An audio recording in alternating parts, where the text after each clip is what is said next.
So this guy gets reborn. The first thing he does is get his entire family to start digging in their house because he knows there's an underground river beneath their home, an endless water source, especially during a drought when water is more valuable than oil. He vows to use this river to change their destiny. In his previous life, a drought hit, and the village chief and his son monopolized the only well. The chief's son harassed the village beauty, using access to water as leverage. This guy attempted to save her, but ended up getting hit with a brick. His parents confronted the chief and were pushed into the well to drown.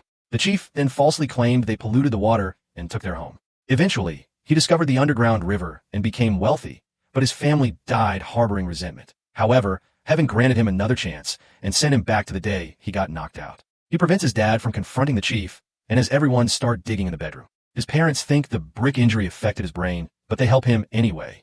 Hours later, they discover wet soil and the sound of flowing water. They find a cave with an underground river filled with fish, precious resources during a drought when fresh meat is scarce. One fish can be traded for dozens of pounds of grain. He warns his family to keep the secret or they will be in danger. Then the village beauty arrives, wanting to marry him to repay him and escape the chief's son. He reassures her not to worry and promises that the chief's son won't bother her anymore. He spies on the chief's house and overhears that they always wanted his home because they heard treasure lay beneath it. The chief's son harassed the village beauty deliberately to provoke him, not anticipating his survival.